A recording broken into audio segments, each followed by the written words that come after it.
যায়।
কেটে নেওয়া ডালগুলোর নিচের অংশ থেকে কিছুটা ছাল তুলে নিব এবং সুচালো করে নিব, যার ফলে সহজেই গাছ রোপণ করা যাবে।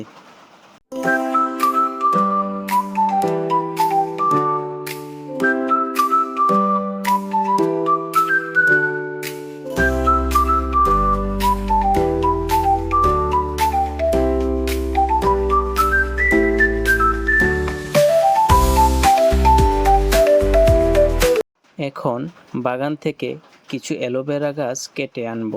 এই অ্যালোভেরা গাছের শিকড় গজাতে খুবই সাহায্য করে।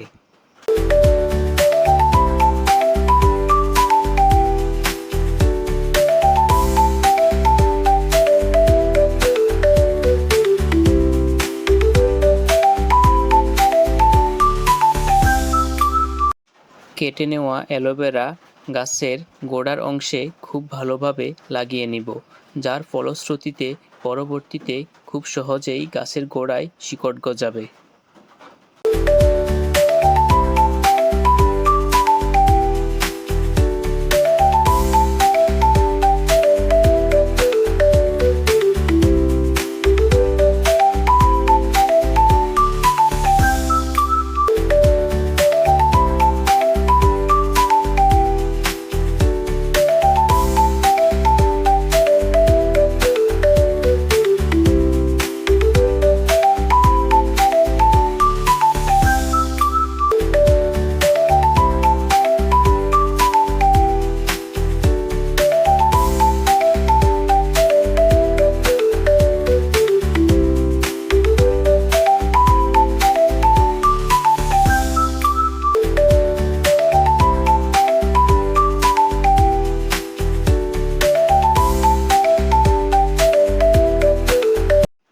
আমরা গাছ রোপণ করার স্থানে চলে আসছি।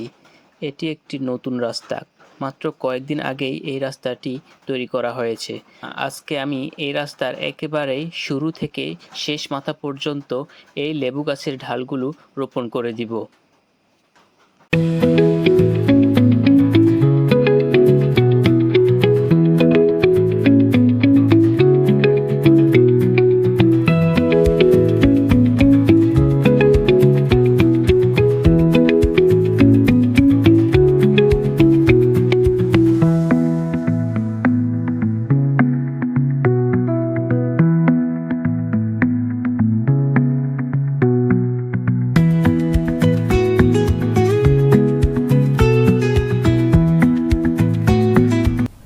ইসলামে বৃক্ষরোপণের ব্যাপারে অনেক বেশি গুরুত্ব আরোপ করা হয়েছে। মুসনাদে আহমদে বর্ণিত এক হাদিসে রাসূল করিম সাল্লাল্লাহু আলাইহি ওয়াসাল্লাম ইরশাদ করেছেন, কারোর হাতে যদি কোনো গাছের চারা থাকে আর এদিকে তিনি দেখতে পান মহাপ্রলয় হতে যাচ্ছে, তারপরেও তিনি যেন গাছের সে চারাটি রোপণ করে দেন। তিনি যেন এই চিন্তা না করেন যে মহাপ্রলয়ের মাধ্যমে সৃষ্টি জগতই শেষ হয়ে যাবে, তাহলে এই চারা রোপণ করে কি হবে, বরং তার সাধ্য অনুযায়ী তিনি যেন বৃক্ষ রোপণ করে দেন। অন্য এক হাদিসে নবী আলাইহিস সালাম ইরশাদ করেছেন, কেউ যদি কোনো বৃক্ষরোপণ করে, সেখান থেকে ফল হয়, পাতা গজায় এবং সেটি কোনো পশু, কোনো পাখি ভক্ষণ করে, কোনো মানুষ সেখান থেকে উপকৃত হয়, তাহলে তার জন্য তিনি সওয়াব পাবেন, সাদকার সওয়াব আল্লাহ সুবহানাহু ওয়া তাআলা তাকে দিবেন। এভাবে বিভিন্ন হাদিসের মাধ্যমে বৃক্ষরোপণ করা, পরিবেশ রক্ষার ব্যাপারে ইসলামে গুরুত্ব আরোপ করা হয়েছে।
আমরা একবারে রাস্তার ওদিকে পুরো রাস্তা পুরোটা দেখাও, রাস্তা দেখাও, রাস্তা। এটা হচ্ছে আমাদের শেষ গাছ, এই যে রাস্তা এখানে শেষ, এরপরে আর কোনো রাস্তা নাই, শেষ গাছটা রোপণ করতেছি। আসো, বিসমিল্লাহির রহমানির রহিম।